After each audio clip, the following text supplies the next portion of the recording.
pong lahat na bahagi po ngayong gabing ito. Tayo po muna'y manalangin at pasalamatan natin ang Panginoon. Aming dakilang Diyos, kami ay nagpapasalamat na sa ganitong tagpo muli kami ay matuto sa katotohanan ng iyong salita at lumago kami kay Kristo lamang, Panginoon. Sa aming pong pag-aaral, Lord God, ay dalangin po namin, gaya ng panalangin ni Apostol Pablo, na mabuksan ang kaunawaan ng bawat isa. At unti-unti po naming matutunan na tanggapin, o Diyos, ang katotohanan na inihayag mo, na kaysa buhay po ni Apostle Paul, na siyang ang ebanghelyo, at yun po ang aming pong makita, Panginoon, at matutunan. Kaya marami pong salamat sa journey ng aming pong paglago spiritual, ay kaunawaan, Panginoon, ang nais na lumago sa amin, o Diyos. Kaya marami pong salamat, Panginoon. Kami ay nagpupuri sa buhay po ng bawat isa na bahagi ngayon ng gawain ito. Salamat po sa pangalan ni Jesus. Amen and amen. So praise God na tayo po napagpala ng Panginoon. No, patuloy po tayo sa pag-aaral ng salita po ng Panginoon. So nasa series pa rin po tayo ng spiritual maturity, no? Again, no, kapag sinabi pong spiritual maturity or spiritual growth, ang lumalago po ay hindi yung spirit, no? Kasi ang spirit po, it is already established. Ito po yung perfect, no? Ano yung lumalago in spiritual maturity? Ang pinatutungkulan po dito is yung understanding, no, doon sa ating pong isip, yung kaunawaan kay Kristo. So habang nakikilala natin si Kristo, doon po nagkakaroon po ng paglago at transformation ang ating pong buhay bilang mga mananampalataya. So, yun po ay lesson 6, no, na pag-usapan natin yung mga topic po natin, no, about natural man, no. Pag sinabing natural man, again, no, ito ay hindi tayo, ito yung mga taong wala pang relasyon sa Diyos, na hindi nila kayang i-perceive and understand yung mga spiritual things of God. Nung kailangan po nila yung gospel, because the gospel has the power unto salvation. Kaya pag narinig nila yung gospel, doon pumapasok na ipinanganak na muli, na ipinanganak na kay Kristo ang isang taong sumampalataya. So meron na siyang pagkakataong lumago at maunawaan ang mga spiritual na bagay sa Diyos. And then, hindi habang buhay na tayo ay nananatiling babes. Kaya kailangan, ang goal natin ay maging spiritual man. Pero marami na tumatagal lang ang kanyang taon sa paglilingkod. Masipag naman siya, active naman siya, pero when it comes, kapag pinag-usapan ng spiritual growth, no, ito yung mga tao namang divided ang kanilang mind, no? Sila po ay saved, but they are flesh-led. Kumbaga, pwedeng sa spirit, pwedeng sa flesh. At kapag sinabi pong flesh, no, hindi ito tungkol po lang sa na ang alam natin ay parang mga makamundo at makalaman na nagawa, no? Ang katotohanan, yun ay resulta lamang, yung mga nagiging gawa na yun ng maling pagkaunawa. So ito yung mga tao na until now ay may mga mali pa ring kaunawaan patungkol po sa Panginoon, and they are still ini-insist pa rin nila yung mga mali na ang akala nila kapag nakakala nilang tama. So ganun po, kaya walang growth, hindi sila nag-growth. So ang goal natin maging spiritual man, ito yung spiritual man, they can know how to discern. Pag sinabing discern, alam na nila, naiintindihan na nila kung ano yung pure gospel o yung mixture gospel. Ano yung pure God, pure Christ, or mixture na teaching about Christ. So naiintindihan nila yung about truth and lie, na about teaching and doctrine about Christ. So yun po yung goal natin. Kaya nung last po ay nung huling po nating lesson, no, wala ako nung Thursday po no. So yung last po is about yung the only food, the only diet na kailangan po ng isang mananampalataya ay walang iba kundi si Christ, because we are born of God. No, kay Christ tayo nagmula, kay Christ tayo pinanganak, kay Christ din to, si Kristo rin po ang paraan ng paglago po natin. At siya yung pagkain po natin, na kinakain natin, no? Kinakain yung anong ibig sabihin kinakain? Inaaral natin si Kristo, yung kanyang katuruan. So, kaya ngayong gabi, no, ang pag-usapan naman po natin, until Christ be formed in you, no? Until Christ be formed in you.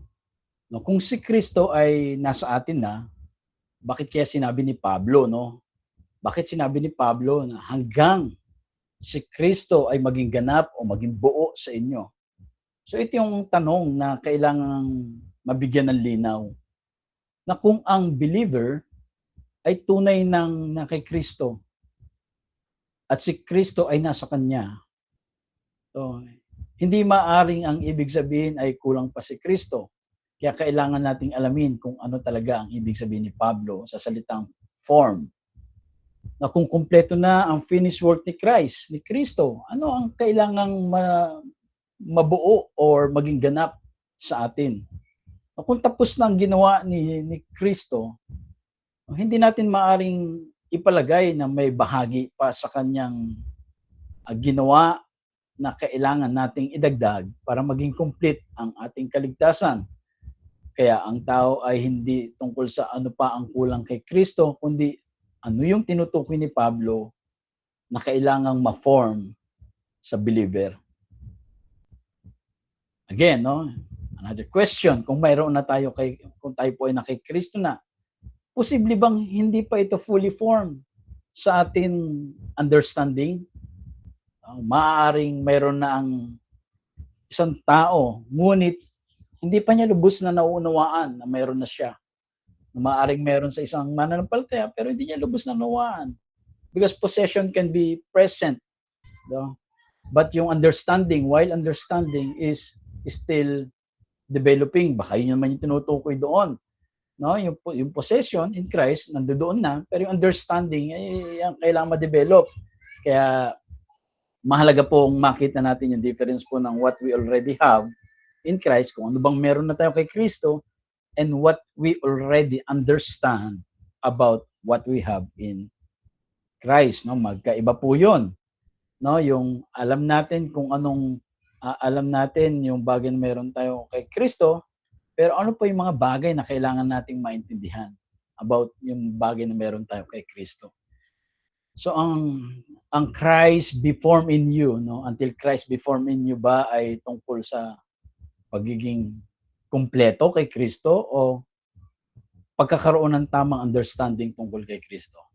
So yun yung mga tanong na pwede natin pong maitanong na about po doon sa Christ be formed in you, no? Dito kailangan nating maging precise, no? Hindi maaring ang formation ay nangangahulugan na kailangan nating kumpletuhin si Christ.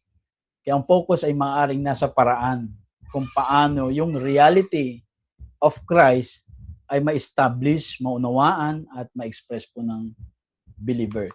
Kaya yung central question, kung kumpleto na si Christ sa atin, ano pa ang kailangang ma-form, mabuo?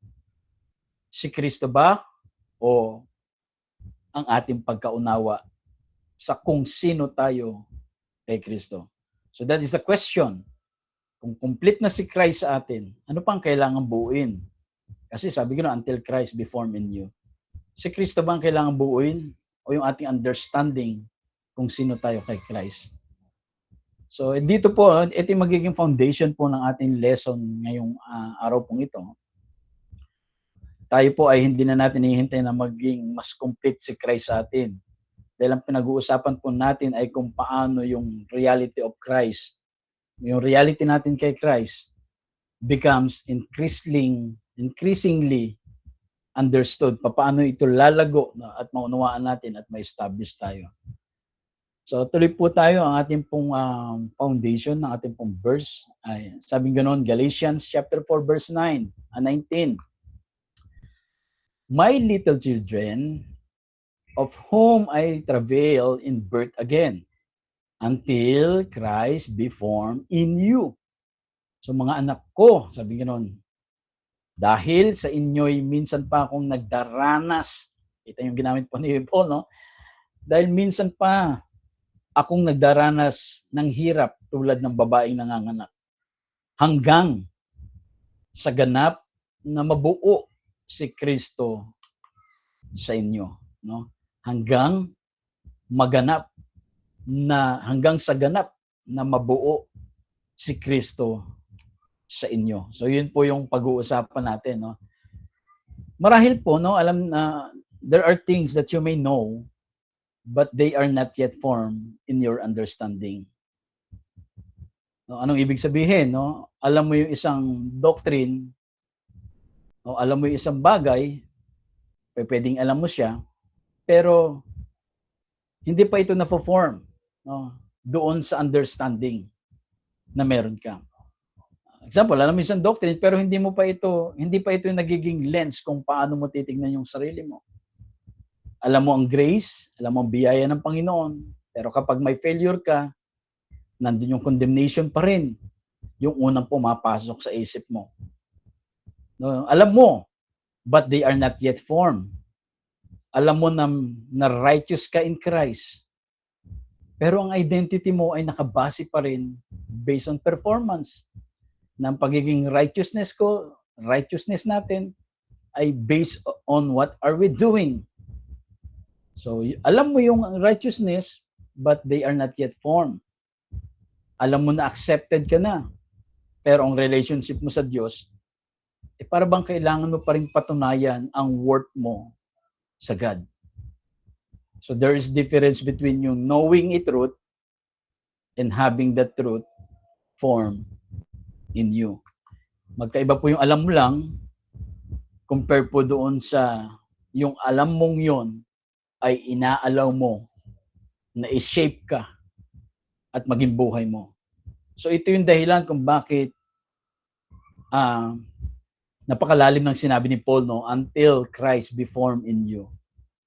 So hindi po sinabi ni Paul na until you perform enough, no, kapag ikaw ay naging masipag, ikaw ay naging mahusay, ikaw ay naging masigasig. Hindi sinabi po ni Paul, no, but until Christ be formed in you. Hindi niya sinabi na until you become worthy. Hindi niya rin po sinabi na until you complete what Christ failed to complete. Wala naman pong hindi naman nag-fail ang Panginoon. Kaya ang focus po ay Christ be formed in you. Na si Kristo ay, hanggang si Kristo ay maging ganap at mabuo sa isang mananampalataya. At dito po natin makikita yung relationship ng knowledge, ng truth, at ng formation. Kaya isang bagay po, the truth must first be known before it can be formed. No, the truth must be first be known before it can be formed. So, sabi sa Galatians chapter 4 verse 19, until Christ be formed in you. So, hindi ka maaaring ma-form ng isang truth na hindi mo pa alam. So, bago ka mahubog, bago ka ma-form, bago ka ma-shape ng truth, no, bago mahubog ng truth ang ating mga thinking, ang identity natin at ang buhay natin, kailangan muna itong makilala at maunawaan. Kasi hindi pwedeng magkaroon ng transformation, no, mula dun sa truth na hindi mo pa alam. Kaya ang formation po ay hindi paggawa ng bagong reality. No, yung formation po, kundi ito yung pagbuo ng understanding mo tungkol doon sa katotohanan na na-reveal kay Kristo. Again, ulitin po natin, no? Ito po yung pagbuo ng understanding, ng kaunawaan tungkol sa truth na na-reveal at totoo, at totoo kay Kristo. So concerning po ito, no, yung mga pinag-usapan natin, our identity, kung sino tayo kay Christ, kung sino si Christ, no, our possession, kung anong bagay na na-receive natin from Christ, at yung mga bagay na kaya natin gawin. Kaya yung word pong form, no, yung word na form ay comes from the Greek, yung morpho. Ito po ay nagdadala po ng idea na parang forming, ibig sabihin forming, shaping, or molding, or bringing something into a recognizable form. So yung form daw po diyan, no? Ano ba yung what is Christ being formed? Ano bang ibig sabihin ng Christ being formed? So hindi po nangangahulugan yung physically or spiritually incomplete, no? Hindi po nangangahulugan na physically incomplete or spiritually incomplete. Doon si Christ sa buhay po natin at kailangan siyang buuin ulit, no? Hindi po 'yon. Ang context po ay tungkol sa pagkilala at pag-unawa nila sa gospel. Pagkilala at pag-unawa sa gospel. So, bakit? Dahil bago po yung verse 19 na ating pong binasa ay pinapakita ni Paul na ang Galatians ay nalilihis po sa truth.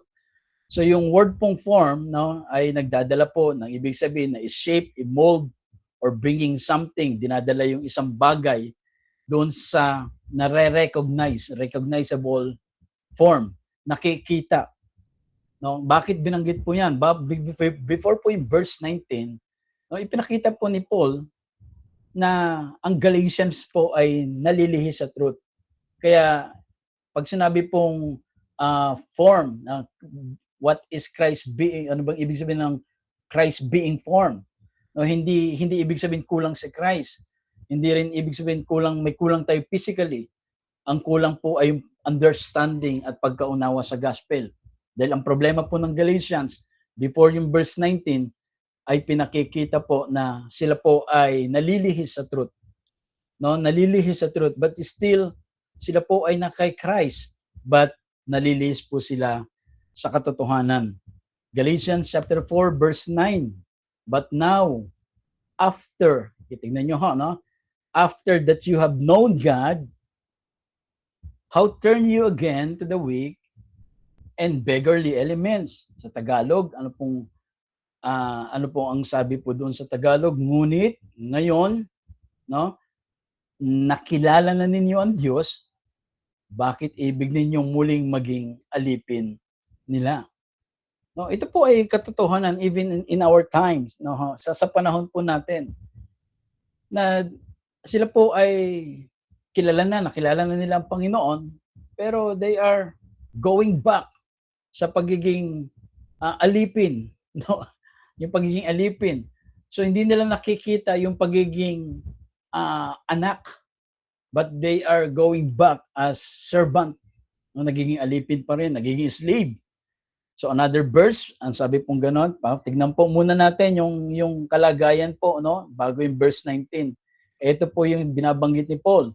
And another verse na nagsasabi, sabing ganon, I am afraid of you, lest I have bestowed upon you a labor in vain. Sabi ni Paul na nangangamba ako sa inyo, baka sa anumang paraan ay masayang lamang yung mga pagpapagal ko para sa inyo. So, dito po, no, pinakikita ni Paul na siya po ay nagturo po ng katotohanan dito sa mga taga-Galatia, mga taga-Galatians. And they are received yung pinreach ni Paul, yung gospel. No, yung gospel na na-reveal kay Paul, at yun yung pinangaral po ni Paul, at sinampalatayanan nila yon. Pero sabi ni Paul, nangangamba ako sa inyo, baka sa anumang paraan ay masayang lamang ang pagpapagal ko para sa inyo. So parang nakikita ni Paul na merong pong problema ang mga taga-Galatians, no? mga taga-Galatia. At anong problema po nila? Yung knowledge problem. No? Yung knowledge saan? No? May natutunan sila tungkol kay Kristo, ngunit ngayon merong ibang teaching, tanggap pa rin sila ng tanggap. May ibang teaching na pumapasok, receive pa rin sila ng receive. At dito po, no, nababago yung kanilang understanding. So, ito po yung reality, no, ng isang naging problema po ng mga taga-Galatia. Meron pong dinalang truth si Paul, but they are still receiving another teaching. Nakikinig pa rin sila sa mga katuruan na hindi si Christ ang mensahe. Kaya ano pong nangyayari kapag may mapasok pong teaching, of course, Kasi pagkain po yan eh. Ang pagkain po natin as in spirit, by hearing. Kaya nga ang pagkain po natin ay si Jesus lang. He's the only diet. He's the only food. Kung merong mana doon sa Old Covenant, siya yung mana na kung saan nagbibigay ng buhay. Kasi ang sabi niya ganun, kumain ng mana. Sila Moses, ang yung mga sa Old Covenant, pero sila'y namatay.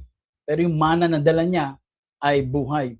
So yung pagkain po natin as a believer, no, in spiritual, ay by hearing. Diyan po yung way of eating po natin. Tinitake na kung saan kinakain natin yung ating food. Kaya ganyan po nangyari sa taga-Galatia, naibigay po sa kanila yung gospel, yung true gospel, Christ-centered. Si Christ ang focus, but they are still received. Pinakikinggan pa rin po nila yung another teaching. So that's why, ano pong nangyayari? Nagkakaroon po ng parang mix doon sa kanilang mind. Kaya may mga tinatanggap po sila. Kaya ang battle po hindi yung tungkol sa yung kung ano yung kaya nilang gawin at patunayan sa Panginoon. It's not about yan. Hindi yun ang tungkol doon. Ang battle ay what truth will govern their understanding. Ano ba yung nag-govern? Anong katotohanan ba ang nag-govern sa kanilang kaisipan, sa kaunawaan? Kaya kailangan po hindi po nating maaaring ma-express ng consistently ang isang truth na hindi mo naunawaan. Ibig sabihin, kung narinig mo ngayon, meron ka na namang maririnig na ibang gospel, meron ka na namang maririnig. So wala yung understanding. Kaya nagsisimula dapat ang isang mananampalataya, ang formation niya ay sa knowledge of truth. Kaya walang transformation because merong mixture in mind. So yun po yung tinatawag na position ng carnal mind. No, they are still received. No, kahit ang mga bagay kasi na para sa Panginoon ay hindi obvious, no? Pero hindi nila namamalayan ay sila ay nabibigyan po ng mga wrong teaching. Kaya ang wrong teaching po ay hindi naman po tungkol sa mga obvious no.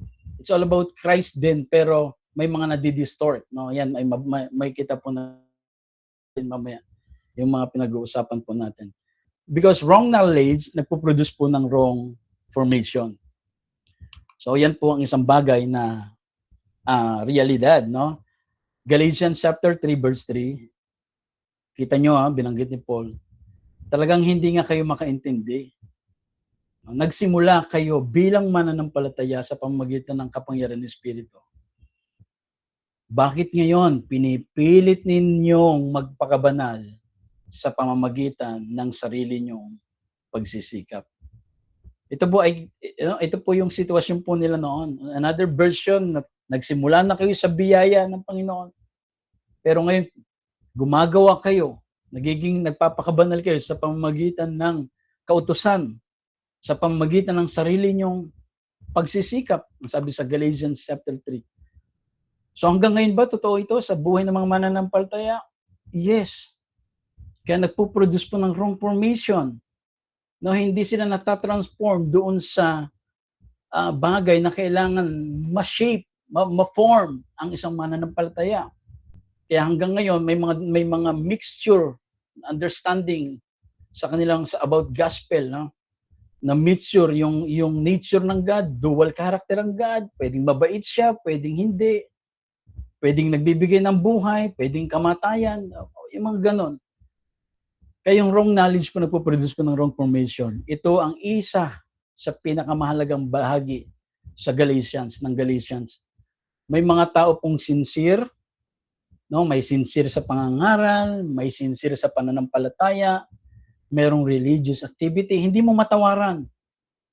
Pero ang mali nga po minsan ay yung understanding about Christ. Kapag mali ang foundation ng knowledge, mali rin po ang formation. Ng maraming tao, marinig natin sa kalsada, nangangaral, they are sincere, hindi mo matawaran. No, yung pangangaral nila, na tama na ginagawa naman, no? Nandoon po yung sinceridad nila. Dahil yun yung alam nila. Yun yung faith na meron sila. Pero ang tanong, sa pangangaral ba, si Kristo yung ipinangangaral? So minsan ang dala sa pangangaral, no? Although nire-respect po natin sila, pero ang dala po sa pangangaral is about hell. No? Tungkol sa impyerno. Pero ano bang utos ano bang pinagagawa sa atin? Preach the gospel. Huwag natin takutin ang tao. Ibigay po natin yung malawak na biyaya ng Diyos, na mayroong nagmahal na Diyos. Kaya nga ang mga tao, sabi sa isang verse, ang tao po ay nagkakaroon ng repentance because of His goodness, because of kindness of God. Dahil nakitang kabutihan ng Diyos. No, yung wrong knowledge, nagpo-produce po ng wrong formation. Kaya sabi sa Galatians, you having begun in the Spirit, and you're now made perfect by flesh. Maraming tao pa rin hanggang ngayon nasa ganitong kalagayan, mga mananampalataya. No, akala po nila na yung devotion, yung prayer, yung attendance sa church, yun po yung magbibigay ng dahilan sa kanila para sila po ay lumago at maging matuwid sa harap ng Panginoon. So tama naman lahat po ng ginagawa nila, pero mali ang foundation. Mali ang pagkaunawa. So lahat ng ginagawa po natin is just the result na na-receive natin from God. Nauna yung naka-receive po tayo. Nauna yung bagay na natanggap po natin. Kaya lahat ng bagay natin is just a result. Kumbaga, parang resulta ng ating pong natanggap na kabutihan ng Panginoon. Kaya ang wrong knowledge, nagkakaroon po ng wrong interpretation. Dahil nagkaroon ng wrong interpretation, nagkakaroon ng wrong identity. Ano yung wrong identity? Na hanggang ngayon, ang tingin niya, anak siya ng Panginoon, pero minsan hindi siya anak ng Panginoon. Yan ang tingin niya. Matuwid siya, pero minsan hindi siya karapat-dapat sa Lord. Tanggap siya ng Panginoon, pero minsan parang hindi na siya tanggap ng Panginoon. So yan po yung because of wrong knowledge. Kaya nangyayari, nagkakaroon ng wrong living. Yan po yung process na nangyayari. Kaya kapag mali yung knowledge about Christ, nagkakaroon po ng wrong interpretation, wrong identity. Kaya kung ang alam mo, kailangan mong maging good enough para tanggapin ka ng Diyos, natural po, anong mangyari niyan? Magiging performance-centered ang Christianity, ang Christian life mo. So ang focus ng yung Christian life is more on you, doon sa gagawin mo para maging good ako kay God. Ito ang gagawin ko para i-bless ako ng God. So more on you. So baliktad, no? Dapat si Christ ang foundation. It's all about Christ. Dahil may Kristong nagmahal at naunawaan mo identity mo kay Christ, doon tayo ngayon gumagawa. Hindi tayo gumagawa sa Panginoon para makakuha sa Panginoon. Siya ang unang nagbigay ng lahat sa atin. And all spiritual things, spiritual blessings ay ibinigay na po sa atin. So wala na po tayong kailangang kunin pa sa Panginoon, ibinigay na niya. But some Christians, believers, still nasa position po na nagagawa ako pero meron akong ma-receive kay Christ. So ano nangyari niyan? Performance-centered ang Christian life. It's all about Him, tungkol sa Kanya. Pero kung yung truth na alam mo, ang alam mo ay I am accepted in Christ because of what Christ has accomplished. No, tanggap na ako ng Panginoon dahil sa ginawa ng Panginoon. Doon po nagkakaroon po ng pagbabago yung framework ng isang tao. Kaya yung formation ay hindi po nagsisimula sa behavior. It begins with truth. Yung tamang knowledge, tamang understanding. Kaya kung ang identity mo ay tungkol sa ano yung kailangan mong gawin, kaya lahat ng failure mo magiging identity crisis. Parang pag nag-fail ka sa part na yan, ang tingin mo sarili mo, hindi ka nakarapat-dapat. Ang tingin mo sa sarili mo, kulang ka. Ang tingin mo sa sarili mo, parang hindi ka Kristiyano. Ganun ang nakikita mo. Why? Kasi nga wrong yung knowledge. Pero kapag yung truth, ang dala-dala mo, that your identity is established in Christ, kahit nagkaroon ka man ng failure, hindi magiging definition ng identity mo yung failure mo. Nagkamali ka man, alam mo yung position mo kay Christ. Kaya sa kanilang time, meron pong growth, may correction, may growth. Pero hindi na yung identity destruction. No? Kung tayo man magkaroon po ng failure, yes, kailangan makorek kung saan ka nag-fail. Kailangan mo mag-grow sa part po na yun. Pero hindi maapektuhan yung identity mo. Why? Because yung truth has begun to form the way you think. Yung katotohanan ay siya nagsimula na ma-form kung paano ka mag-isip. At so sabi po si Paul's labor was for truth to become form in them. Again, balikan po natin verse 19. Nakita niyo bago dumating yung verse 19. Meron silang problema sa knowledge. Tinuruan sila ni Paul. No, ipinangaral na ni Paul sa kanila. But still they are still receiving. Upo pa rin sila ng upo sa mga sa mga wrong teaching. Kaya sabi, my little children of whom I travail in birth again until Christ be formed in you.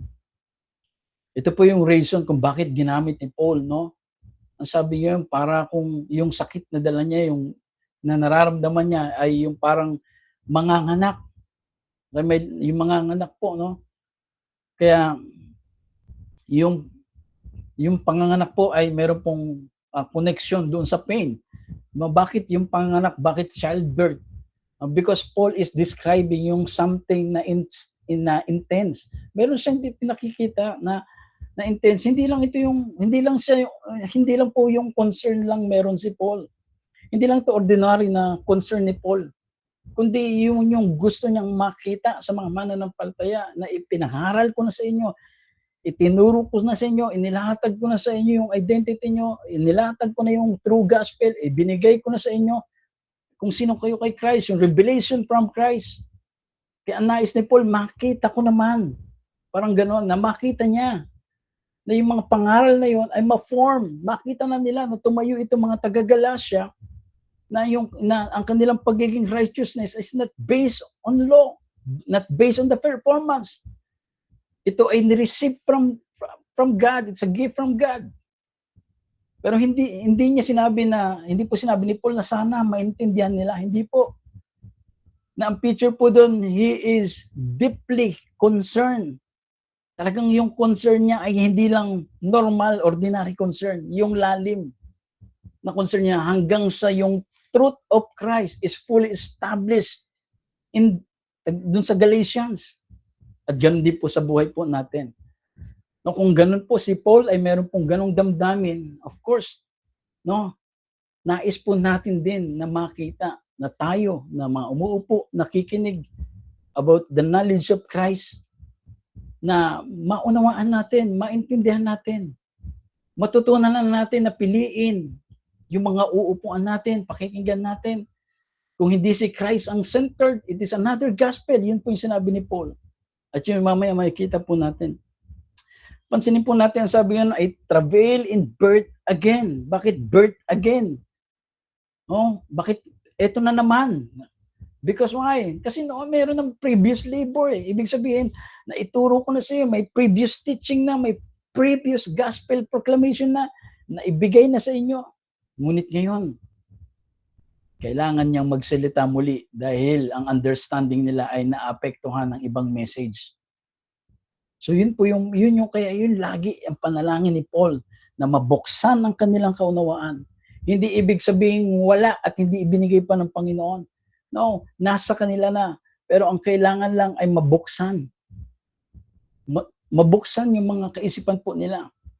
And Paul pains, yung pain was not because Christ's work was incomplete. Hindi dahil kulang yung ginawa ng Panginoon, kaya mayroong pain si Paul. His pain was because their understanding of Christ was being distorted. Yung kanilang understanding about Christ ay ay natutwist. Kaya yun yung pain na meron si Paul. Kaya napakahalaga po nito. No? Hindi niya pinapapasan ang cross para sa kanila because Christ already did that. Because why? Paul is not adding, hindi siya nagdadagdag ng way para magkaroon ng redemption ang tao. Ginawa na ng Panginoon yun. Yung pain niya It's about yung over their understanding tungkol doon sa redemption.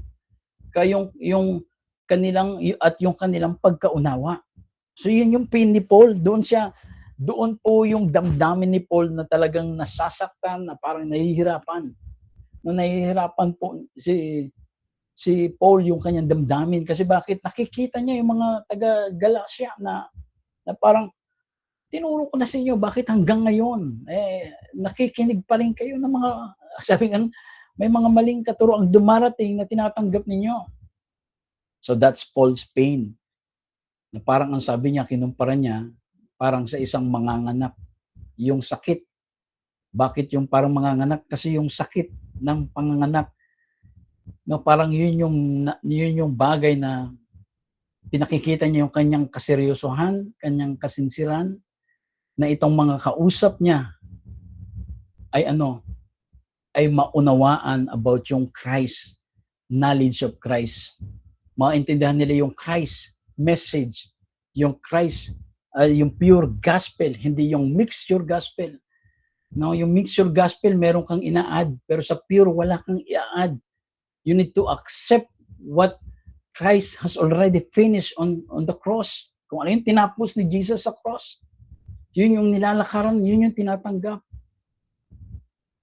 Kaya yun ang sakit ni Paul sa mga taga-Galatians.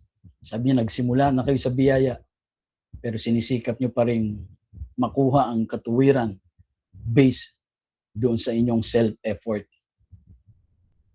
Ang nakalulungkot, may mga ganyang mananampalataya talaga until now, na akala nila ang katuwiran, ang kabanalan is based sa kanilang effort.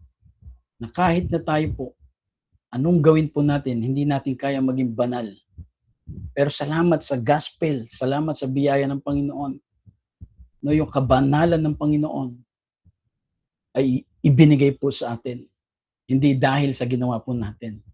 Pero marami pa rin tingin. Until now, kapag kausap si God, Lord, hindi ako karapat-dapat. Lord, palpak ako. Parang ganun pa rin ang tingin, no? So wala pa yung fully understanding dun sa identity, although alam nila yung righteousness, alam nila yung forgiveness, alam nila yung holiness, alam nila that they are already sanctified, but kailangan kong gawin to. Kailangan dagdagan ko. So yun po nagkakaroon ng mixture. Gospel. Knowledge becomes formation when truth restructures the mind. Po, yung knowledge becomes formation when truth restructures the mind. Hindi lang to basta knowledge, no? Yung epignosis. Pag sinabing epignosis, no po, ay it's a Greek word, compound word, na yung pumapatungkol po sa full, precise, accurate, experiential recognition knowledge. Papansin natin, no? Precise knowledge, accurate knowledge, full knowledge. Kanino? Kay Christ. So, hindi siya partial. Yung alam niya, yung pagkakakilala niya sa Christ, pagkakakilala niya sa gospel, hindi halo-halo. No? It is precise, it is accurate, it is full. So, dito po natin may kukonek yung idea po ng epignosis. No? Hindi lahat po ng knowledge ay pare-pareho. Merong knowledge na information lamang, pero yung epignosis po, it is full, precise, accurate. No, kung kilala mo ang God doon sa accurate character ng God, hindi yung merong dual character ang God. Hindi kung kilala mo ang God, yung precise. Kung kilala mo kung alam mo yung salvation mo, precise. So paano natin maintindihan yun? Lahat ang center nun si Christ. Kaya ang goal po natin, ang goal ng isang mananampalataya ay hindi yung magkaroon lang tayo ng maraming alam about Christ. No, hindi yung magkaroon lang tayo ng maraming alam tungkol kay Christ. Ang goal natin ay makilala natin si Christ according to the truth revealed about Him. Pwedeng marami kang ma-encounter na teaching about Christ, pero ang totoo, tanong, ito ba yung ni-revealed na truth kay Christ? Because when the truth becomes accurately known, nare-restructure niya yung isip ng tao. Nagkakaroon ng transformation. So yun yung sinasabi sa Romans 12 verse 2, be ye transformed by the renewing of your mind. Kasi nga, even the time po diyan sa Romans, no, they are still going back doon saan?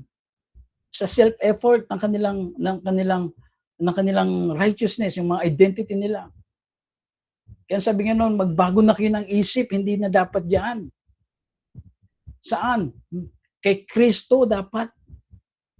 Si Kristo ang center. Kaya yung mind, yung isip must first be renewed by truth. Kaya pinag-usapan po natin yung about renewing ng mind. Hindi tayo madagdagan yung isip natin, yung mind natin, but ma-renewed by truth. Bakit? Kasi nga may mga na-establish no, nagkaroon na po ito ng yung tinatawag po na naging kuta na, naging stronghold ng kaaway. Pag sinabing stronghold, yan lang po ang stronghold ng kaaway, mind. Bakit? Merong mga wrong beliefs na nailagay, na narinig, na ituro, natutunan sa culture, na matagal na panahon na dala-dala. Kaya kailangan ma-renew yung mind. The mind must first be renewed by truth. Kaya yung spiritual formation, hindi ito patungkol sa try harder o to behave like a Christian. Meron pong mas malalim na bagay na patungkol po doon sa transformation. Ano yun? We need to know Christ accurately until the truth of Christ, yung katotohanan iyon kay Kristo, ang siyang mag-govern sa paraan ng pag-iisip natin, sa paraan kung paano tayo maniniwala, paano tayo mabubuhay. Kaya kailangan po magkaroon tayo ng tama at precise. Know Christ accurately until the truth of Christ govern the way you think, the way you see, the way you believe, and the way you live. Dahil kapag naging tama po yung ating pagkakakilala kay Kristo, yung katotohanan po na yun ang siyang mangingibabaw, mag-govern sa ating pong isip, sa ating pong mga nakikita, sa ating pong paniniwala, at maging sa ating pong buhay bilang mga mananampalataya. So, Christ is formed in you as Christ becomes the framework of your thinking. Christ is formed in you as Christ becomes the framework of your thinking. Ito po yung magandang meaning po ng Christ be formed in you. Hindi po ito simpleng be more Christ-like by trying harder, no? Meron pong mas malalim na ang Christ-centered reality ay unti-unting nagiging internal framework sa loob ng believer, sa loob po ng isang mananampalataya. So, paanong bagay po yon? Kapag iniisip mo Diyos na patungkol sa Diyos, kung gusto siyang makilala, sino pwede maging reference natin? Christ becomes the reference. Hindi po natin pwedeng maaral ang Diyos ng outside Christ. Pwede mo siyang aralin, pero lahat ng pwede mong maunawaan is based on your assumption. Ito yung pagkaunawa ko sa Diyos. Kaya nga meron pong Christ na na-rebuild, na dumating para ma-rebuild yung God, ma-i-reveal yung God. Kasi ito po yung naging problema nila sa Old Covenant. No, hindi po nila, sabi nga sa Hebrews chapter 1, verse 1 to 3, kung babasahin po natin yon, na meron lamang pong partial revelation ang mga propeta. Sabi ganoon, nangungusap ang Diyos noon sa pamagitan ng mga ninuno, mga propeta. At meron lamang silang partial, hindi buo, hindi complete, partial revelation about God. Partial revelation. Pero ngayon, ang sabing ganon, nangungusap ang Diyos sa anak. Nagsasalita ang Diyos sa anak. So, ibig sabihin, kung ano yung pinakita na nature, na character ni Jesus, That is the real nature and character of God. Kasi siya yung God na nagkatawang tao. No, hindi siya representative ng God. Siya mismo yung God na nagkatawang tao. Inubad niya yung pagiging Diyos niya. Kaya kung gusto natin makilala ang Diyos na karakter niya, ang reference natin is si Christ.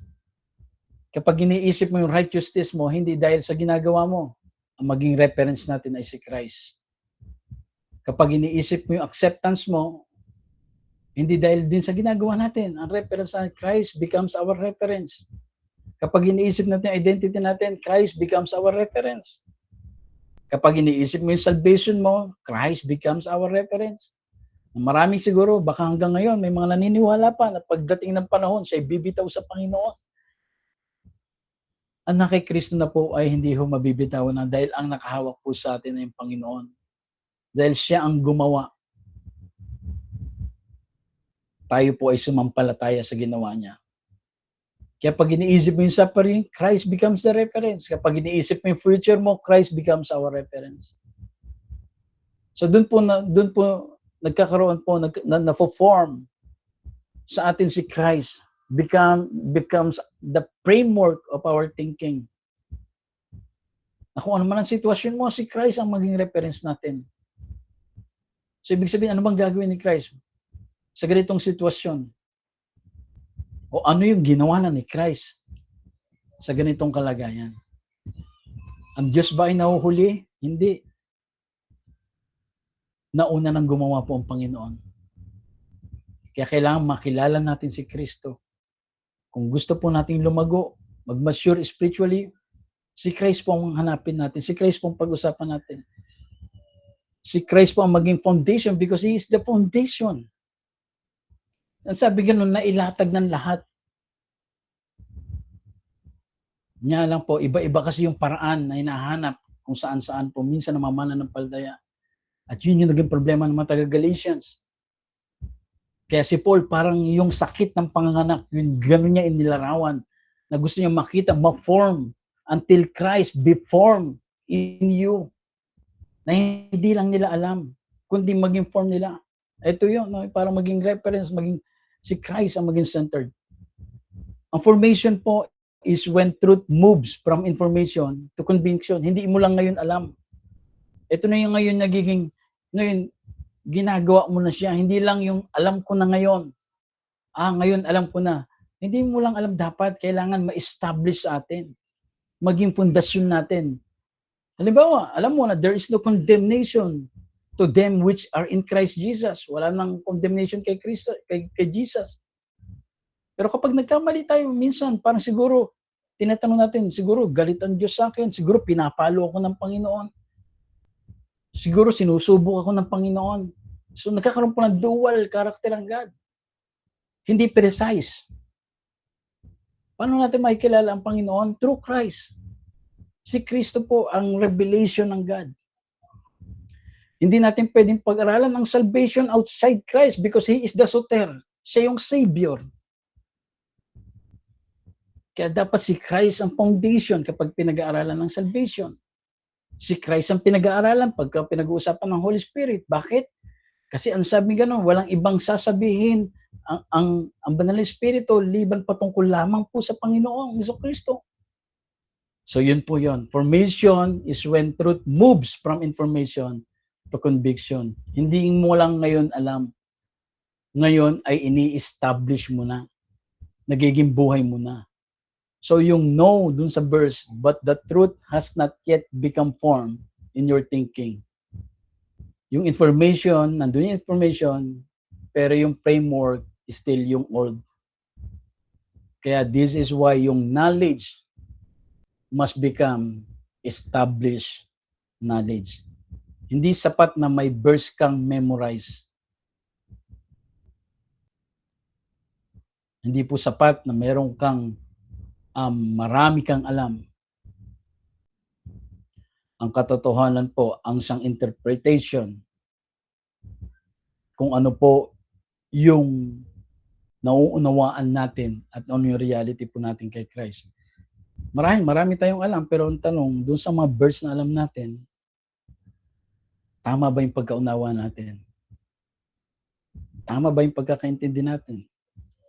Again, di ba? Sinabi ko na po sa atin na that we don't have rights to interpret yung scripture. Wala tayong karapatan na magbigay ng sarili nating kahulugan sa scripture.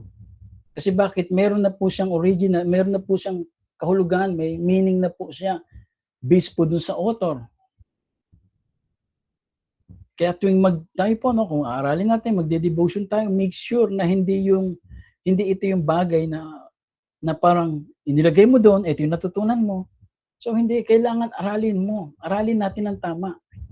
Ano ba yung tama? Ano ba yung ibig sabihin nito? Totoo na hindi yung based lang sa narinig natin, hindi yung based understanding natin. Sabi ni Jesus, siya ang center message ng scripture. Sabi niya po sa dalawang alagad na naglalakad kasama niya doon sa Emmaus. So yung Genesis to Malakay, walang ibang natutungkulan kundi si Kristo. So that's why habang inaaral po natin ng scripture, pag sinabing scripture, it's concerning doon sa Genesis to Malakay. Mystery si Jesus at that time, pero naihayag po siya sa naihayag po siya sa time ni Paul, and dumating din po siya yung time as a full revelation of God. Kaya kailangan ang center ng interpretation natin ay si Christ at ang konteksto ng pinag-aaralan natin. Hindi yung ano yung pakiramdam natin.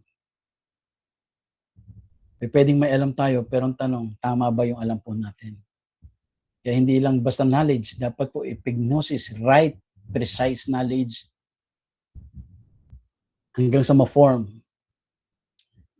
No, halimbawa, information that you are righteous in Christ. Dahil na-form na sa iyo ngayon yung truth, alam mo na yung righteousness mo ay hindi mo kayang manufacture, hindi mo kayang makapag-produce ng righteousness. Ito, alam mo na ngayon na na-form na sa iyo na ito ay na-receive ko lang kay Christ. Yung information that God loves you, God loves me. Information po yun. Pero na-form yung truth kapag alam mo na yung God's love is not a reward for my performance. Hindi dahil mas mabuti ka, hindi dahil mas masipag ka, mas mahal ka ng Panginoon. No. Nakikita mo na siya na hindi ito reward. Yung information, anong information? Christ finished the work.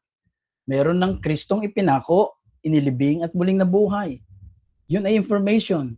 Pero paano ma-form yung truth na yun? We are not trying to complete. Hindi natin kinukumpleto kung ano yung kinumpleto ni Jesus dun sa cross. So that is when knowledge become formation. Doon po nagiging formation po yung knowledge.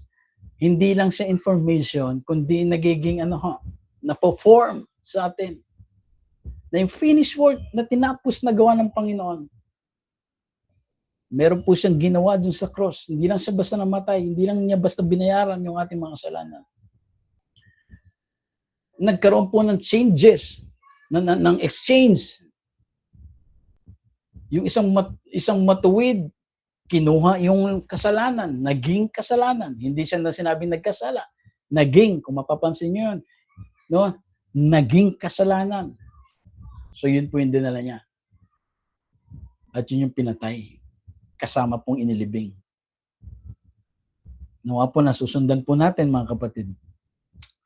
The opposite of Christ's form is Christ distorted, of course. No?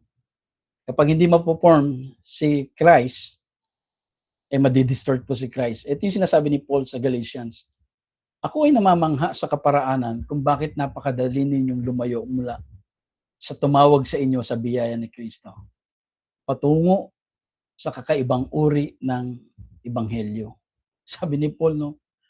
Ako'y namamangha sa kaparaanan kung bakit napakadali ninyong lumayo mula sa tumawag sa inyo sa biyaya ni Kristo. Again, no, kaya ang calling nga ng Panginoon is tinawag tayo para maligtas.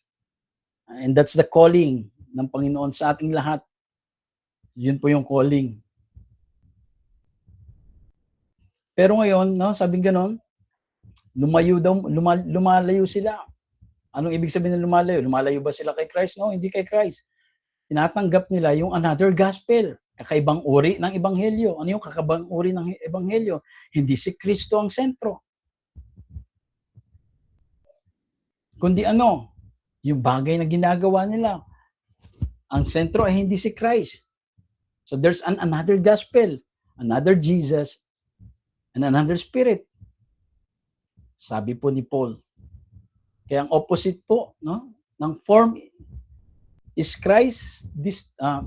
The opposite of Christ form is Christ distorted. Kaya marami, no, na mali-mali yung pagkakilala sa Panginoong Kristo. And this is exactly what was happening in Galatians. Hindi po nila ni-reject si Jesus completely. Mas dangerous pa nga yun eh. No, mas dangerous pa yung naging kalagayan mula.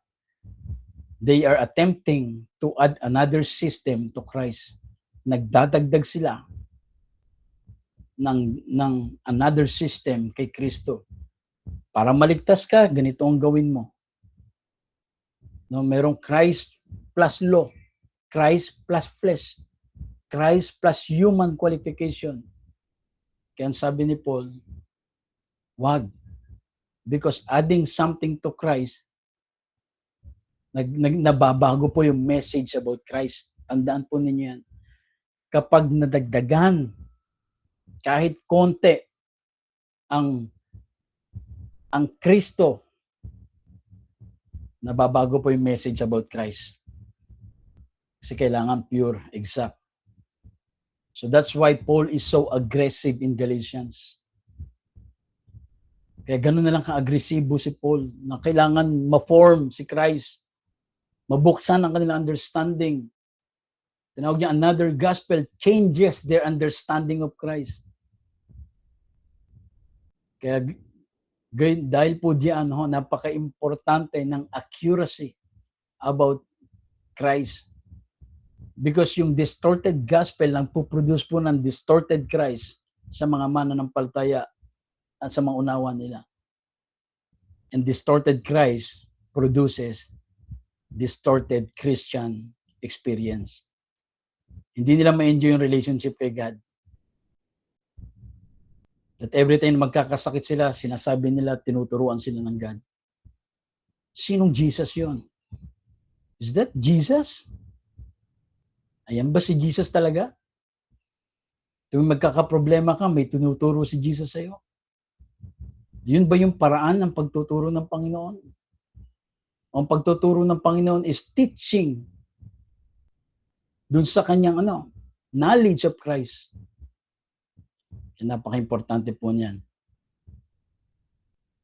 Nadidistort ba si Jesus?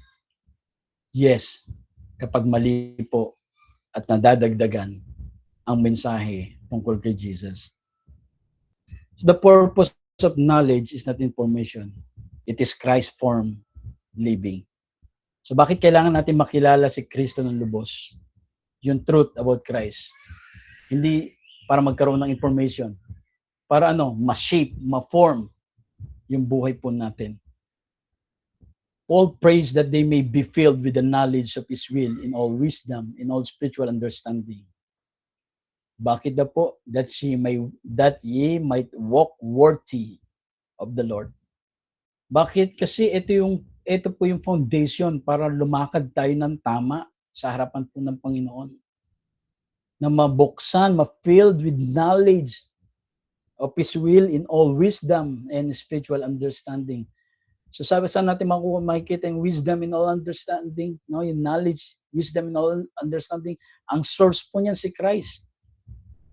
Habang nakikilala mo si Christ, nagiging malinaw po sa inyo, nagiging clear po yung Christ sa atin.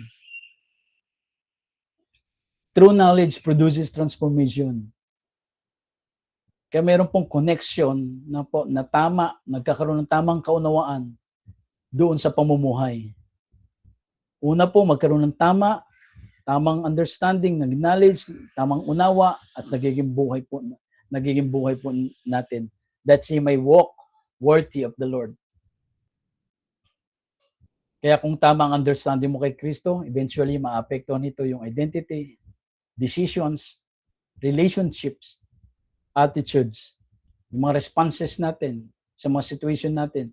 Pag may problema ka, no, kapag may mga nangyari sa iyo, paano ka mag-response?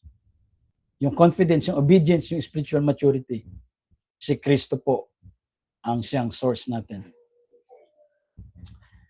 The goal is not just to know about Christ, but to be established in the truth of Christ.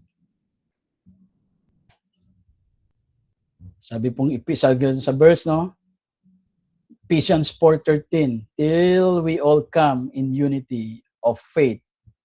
So which is knowledge of the Son of God. So ano daw po yung pagkakaroon ng pagiging isa sa pananampalataya? About knowledge of the Son of God. Unto a perfect man. No, yung perfect man, ito yung spiritual man. Hanggang sa tayo ay maging spiritual man. Kailan tayo magiging spiritual man? Kapag pare-parehas na tayo ng knowledge of the Son of God. Hindi tayo magkakaiba. So nagkakaroon na ng unity. Ano yung unity na binabanggit ni Paul? Kung ano po yung na-receive niyang revelation, yun din po ang dapat na maging pananampalataya ng mga mananampalataya about Christ. So doon po nagiging spiritual po tayo, nagiging mature po tayo, nagkakaroon maturity. Ang goal po ay hindi lang makilala mo si Kristo bilang information, kundi ang truth tungkol kay Kristo ay maging fully formed sa iyong understanding hanggang si Kristo na ang maging center kung paano mo nauunawaan ang lahat ng bagay. Salamat po tayo sa Panginoon, aming dakilang Diyos. Maraming salamat sa gabi pong ito. Nagaya po ng panalangin ni Paul, no? Kung gaano siya kasincere, kung gaano siya kaseryoso, na kinumpara niya ang kanyang kasinsiran, kaseryosohan, yung sakit ng manganganak ay gusto niya makita ang mga mananampalataya na ma-form, mabuo si Kristo sa buhay nila. Not just to inform, but maging buhay nila. At gayon din po sa amin, Panginoon. Ito mga naririnig po namin, kung may mga kailangan pong tanggalin sa amin na about dun sa mga napag-usapan po namin, Lord, gusto naming lumago. Pero hanggat hindi namin naalisin yung mga bagay na namahadlang sa mind po namin, ito yung mga bagay na maghihinder, pumipigil sa paglago namin, Panginoon. At hindi mapo-form si Christ sa buhay namin. Kaya marami pong salamat. Pinupuri ka namin, Panginoon, sa pangalan ni Jesus. Amen. So, salamat po sa bawat isa at nawa ay patuloy tayong lumago sa salita po ng Panginoon. Amen. Praise the Lord. Pwede ba nating pusuan ang ating Panginoon sa oras na to, sa inyong karagdagang kaalaman mula sa ating Diyos na buhay? Amen. Sa mga hindi po magpupuso, parang baka nakatulog na kayo. Amen. Napakinggan niyo po ba yung mensahe? Kayo po ba'y natuto? Amen. Salamat po, Pastor Charles, na napakagandang mensahe. So ngayon po, tayo po ay dadako na sa ating mga tanong. Kung meron po kayong hindi nalilinawan, malabo